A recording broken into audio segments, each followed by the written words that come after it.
A marca Rolex é reconhecida como um dos maiores nomes em relógios em todo o mundo, sendo facilmente identificada pela maioria das pessoas. No quesito reconhecimento de marca, dificilmente há outra que se equipare. No entanto, como a empresa fundada por um órfão evoluiu para se tornar um império bilionário que é hoje?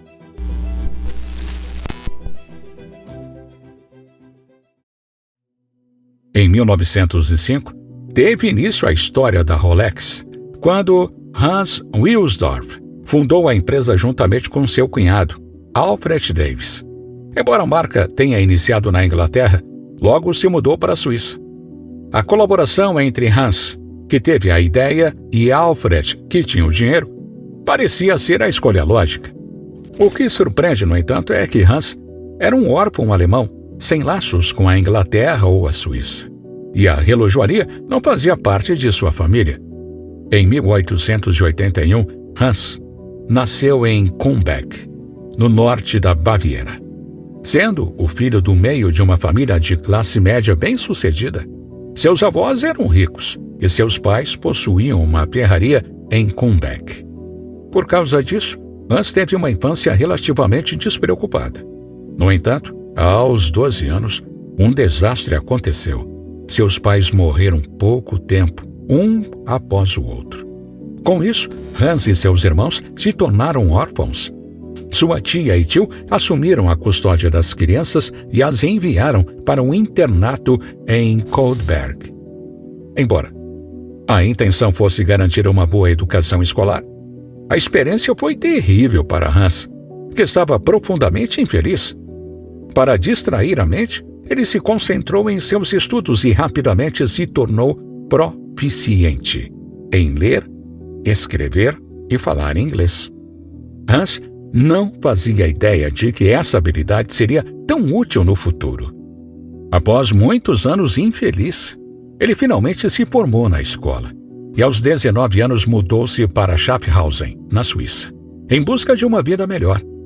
Naquela época, Schaffhausen era um local de relojoaria de primeira classe, tornando-o o lugar perfeito para obter experiência exclusiva. Foi lá que Hans mergulhou no mundo dos relógios pela primeira vez. Depois de trabalhar para um comerciante de pérolas, ele conseguiu um emprego na crescente empresa de relógio chamada Kuno Curtain, apesar de não ter nenhuma experiência em relojoaria. Ele foi contratado porque podia ler e escrever em inglês, permitindo-lhe responder à correspondência do Império Britânico e da América. Enquanto trabalhava para Kuno Curtain, Hans ficou fascinado com os movimentos dos relógios e sua precisão, e este foi o início de sua paixão vitalícia. Após trabalhar para Kuno Curtain, Hans decidiu que era hora de seguir sua própria carreira no mundo dos relógios. Ele se mudou para Londres e encontrou o parceiro ideal para o seu projeto, seu cunhado, Alfred Davis. Juntos, eles fundaram a Wilsdorf Davis em 1905, quando Hans tinha apenas 24 anos. No início, a empresa importava peças internas de relógios e as colocava em caixas britânicas, vendendo-as para joalheiros. Após o sucesso inicial, Hans e Alfred viram o potencial de desenvolver sua própria marca.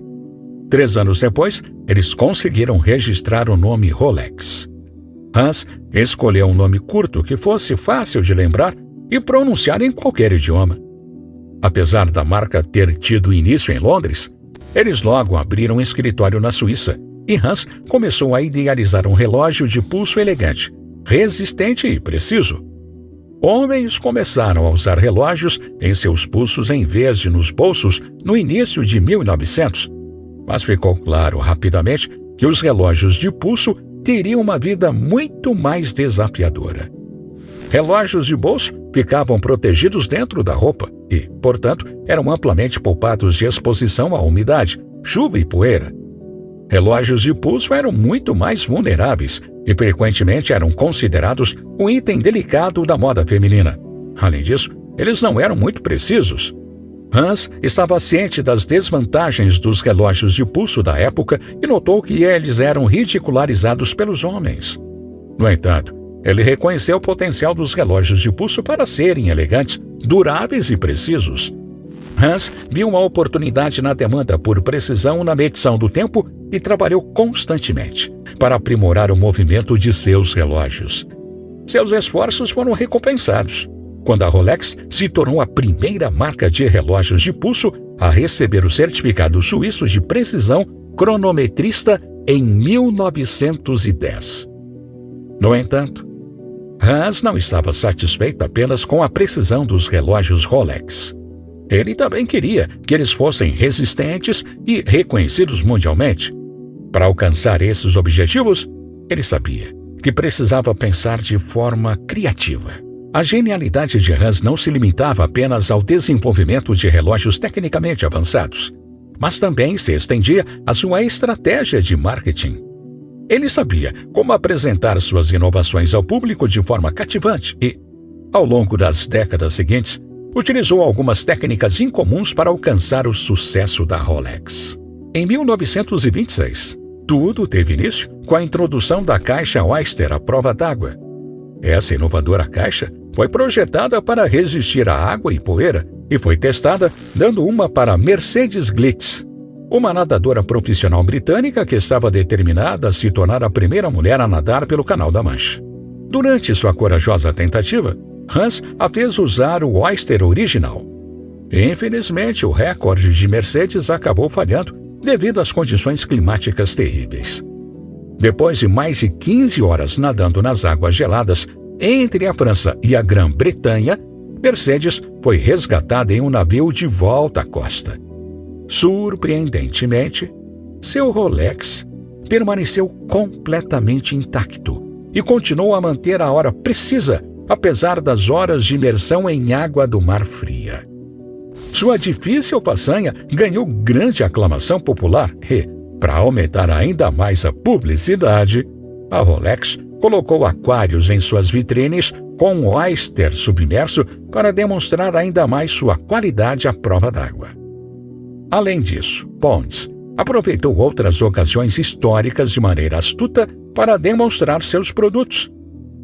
Em 1993, durante a primeira vez que os pilotos sobrevoaram o Monte Everest, a equipe estava equipada com relógios Rolex, evidenciando sua eficácia no ar. 20 anos depois, Sir Edmund Hillary e o Sherpa Tenzin Norgay utilizaram o Oyster Perpetual, quando se tornaram os primeiros seres humanos a atingir o topo do Monte Everest. Mas, além dessa conquista incrível, a Rolex também se aventurou nas profundezas escuras do oceano. Durante a década de 50, o mergulho em águas profundas estava se tornando cada vez mais popular, culminando com o lançamento do Triassic até o ponto mais profundo da Terra em 1960. Essa expedição representou a quinta e mais profunda descida, e o que foi anexado ao lado de fora da nave? Nada mais do que um Rolex Gypsy Special. Essa demonstração impressionante levou ao aumento gradual da popularidade dos relógios Rolex, com até mesmo os indivíduos mais inesperados ostentando um em seus pulsos. Qual é a ligação entre o Papa João Paulo II, o 14º Dalai Lama, Fidel Castro, Che Guevara, James Bond e o Warren Buffett?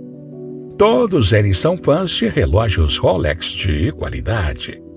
Embora não seja surpreendente que James Bond e o Warren Buffett apreciem a marca, o fato de líderes comunistas e anticapitalistas também gostarem de Rolex pode parecer intrigante.